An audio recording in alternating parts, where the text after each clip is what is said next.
श्री स्वामी चरित्र सारामृत अध्याय 12 श्री गणेशाय नमः करावया जगदुद्धार हरावया भूभार वारंवार परमेश्वर नाना अवतार धरत असे भक्तजन तारणार्थ अक्कलकोटी श्री दत्त यतिरूप प्रकट होत तेजी समर्थ श्री स्वामी कथाध्याय अंती बाळप्पा आले अक्कलकोटी पुण्यनगर पाहुणे दृष्टी आनंदपोटी नच मावे त्या दिवशी श्री समर्थ होते खास बागेत यात्रा आली बहुत गर्दी झाली श्रीजवळी बाळप्पाचे मानसी तेव्हा चिंता पडली ऐशी ऐशा गर्दीत आपणास दर्शन कैसे होईल परिदर्शन घेतल्याविन आज करू नये भोजन बाळप्पाचे तनमन स्वामीचरणी लागले दर्शन इच्छा उत्कृष्ट झाली कळी साखर घेऊन हाती गर्दी माझी प्रवेश करती स्वामी सानिध्य पातले अजान बाहू सुहास्य वदन श्री स्वामी मूर्ती पाहून बाळप्पाने धावून दृढचरण धरिले कंठ सद्गीत झाला चरणी भाळ ठेविला शनक मी पण विसरला परम तोषला मानसी गंगा मिळाली सागरी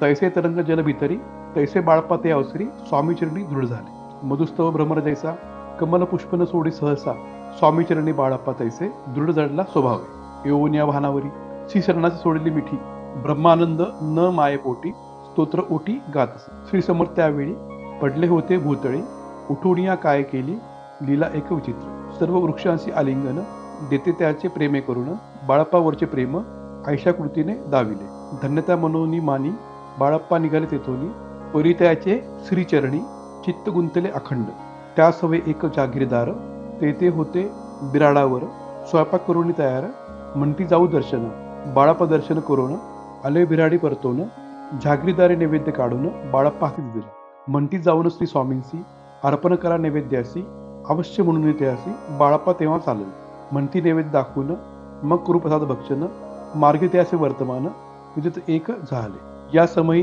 श्री समर्थ अस्थिनूप मंदिरात राज आज्ञे वाचून तेथे प्रवेश कोणाचा न होय ऐसा ऐकून वर्तमान बाळप्पा मनी झाले खिन्न म्हणती आज नैवेद्य अर्पण आपल्या हस्ते न व्हायची मार्गावरून परतले सत्व बिराडावरी आले तेथे नैवेद्य अर्पण केले मग सांगितले भोजन नित्य प्रातकाळी उठवण षटकर्मा ते आचरण घेऊन स्वामी दर्शन जपालागी बसावे श्री शंकर उपास्यच दैवत त्याचे करावे पूजन नित्य मध्याने येता आदित्य जपानुष्ठान आटपावे करी झोळी घेऊन श्री स्वामी जवळ येऊन मस्तक ठेवून चरणी जावे भिक्षे कारणे मागून या माधुकरी मग यावे बिराडावरी जी मिळेल भाजी भाकरी त्याने पोट भरावे घ्यावे स्वामी दर्शन मग करावे अनुष्ठान ऐसे प्रकारे करून अक्कलकोटी राहिले चोळप्पा आदी करून सेवेकरी बहुतजन त्यात सुंदरबाई म्हणून मुख्य होती त्यावेळी आपण व्हावे सेवेकरी इच्छा बाळप्पाचे अंतरी सुंदरबाईच्या करी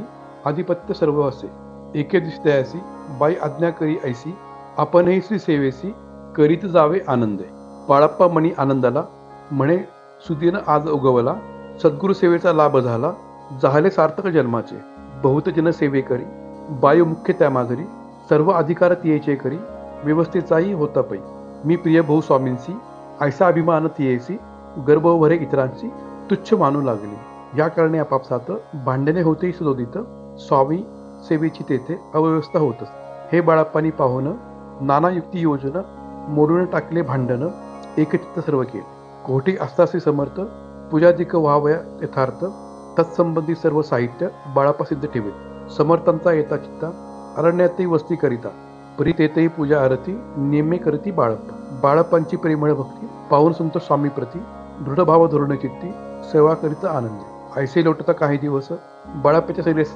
व्याधी जडली रात्रंदिवस चैन नसे क्षणभरी बेंबी मधुनी रक्त वाहत असे रात्रंदिवस त्या दुःखे विवळ होत म्हणती कैसे करावे भोग भगल्या काही दिन कागदाची पुडी बेंबूतून पडली ती पाहता उलकुलोन विष त्यात निघाले पूर्वी कोण्या कृतज्ञे बाळप्पासी यावे मरण विष दिले कानोल्यातून पडले आज बाहेर स्वामी कृपा करून आजवरी गुप्त राहिले होते उदरी सद्गुरु सेवेची त्याच करी व्हावी लिखित विधईचे आजवरी बहुतांपरी बाळप्पा करी चाकरी त्यांचे अंतरपरी स्वामीमय न झाले प्रत्येक सोमवारी तयानी महादेवाची पूजा करोनी मग यावे परतोनी स्वामी सेवे कारणे हे पाहून एक दिवशी बाई विनंती स्वामर्थांशी आपण सांगून बाळप्पांची शंकर पूजनी वर जावे तैसी आज्ञा तयाप्रीती एकदिनी समर्थ करती परी बाळप्पाच्या चित्ती विश्वास काही पटे बाईच्या आग्रहावरून समर्थ दिले आज्ञा जान हे नसेल सत्यपूर्ण विनोद केला निश्चय पूजा करणं उचित न करावी हेची सत्य. या परी चिठ्ठ्या लिहित प्रश्न पाहत बाळप्पा एक चिठ्ठी त्यातून उचलून पाहती वाचून. न करावे पूजन त्या माझी लिहिले असे. तेव्हा सर्व भ्रांती फिटली. स्वामी आज्ञा सत्य मानली. ही भानगड पाहिली श्रीपाद भटजीने. समर्थांचा पूर्ण भक्त चोळप्पा नामे विख्यात. त्याचा हा जमात श्रीपाद भट्ट जाणीचे. स्वामी पुढे भक्तजन ठेवित द्रव्यांधिक आणून ते सुंदरबाई उचलून नेत असे सत्वर. त्यामुळे चोळप्या प्रीती अल्प होई द्रव्य प्राप्ती. बाळप्पामुळे म्हणती नुकसान होते आपले. तेव्हा जमात सुस्वर उभयंत करती विचार. बाळप्पा त्याता दूर केले पाहिजे युक्तीने. श्रीपाद भट एके दिवशी काय बोलती बाळप्पाशी. दारापुत्र सोडून देशी आपण येथे राहिला. आपण आल्यापासून आमचे होते नुकसान. ऐसे बोल ऐकून बाळप्पा मनी खिन्न झाला. बाळप्पा बोले वचन तुमचे अन्न खाऊन करतो तुमचे नुकसान. व्यर्थ माझा जन्म हा. स्वामींनी मज आज्ञा द्यावी. मी जातो आपल्या गावी. परे तुम्ही युक्ती योजावी. आज्ञा होईल ऐसीच. श्रीपाद भट्टे एके दिवशी विचारले समर्थांशी. कुलदेवतेच्या दर्शनाशी जावया इच्छा बाळप्पा. ऐसे ऐकून समर्थ हास्यमुखे काय कर बोलत. कुलदेवतांचे दर्शन नित्य बाळप्पा येथे करत असत. तेव्हा निरुत्तर झाला ऐसा उपाय खुंटला. मग त्याने पाहिला कारभार चिठ्ठ्यांचा. त्याने पुसले वर्तमान. बाळप्पा सांगे संपूर्ण. श्रीपाद भट्टे ऐकून कपटे मनी आणले. म्हणे जावया आपणासी. समर्थन देती आज्ञेसी. तरी टाकून चिठ्ठ्यासी आज्ञा घ्यावी आपणासी. त्याचे कपट न जाणवणी अवश्य म्हणे त्या दिनी. 2 चिठ्ठ्या लिहून उभयंतांनी टाकल्या. चिठ्ठी आपल्या करी भटजी उचली सत्वरी. येथे राहून चाकरी करी ऐसे लिहिले असे. भटजी मनी खिन्न झाला. सर्व उपाय खुंटला. महाराजाचा बाळप्पाला न सोडतील निश्चय. स्वामी चरणी दृढभक्ती बाळप्पाची जडली होती. कैसा दूर तयाप्रती करतील येती दयाळ. जो केवळ दयाधन भक्तजन कल्पमुद्र. विष्णुशंकर दोघे जण त्याशी शरण सदैव. इति श्री स्वामी चरित्र. नाना प्राकृत कथा समस्त. सदा प्रेमळ परसोत. द्वादशोध्याय गोडहा.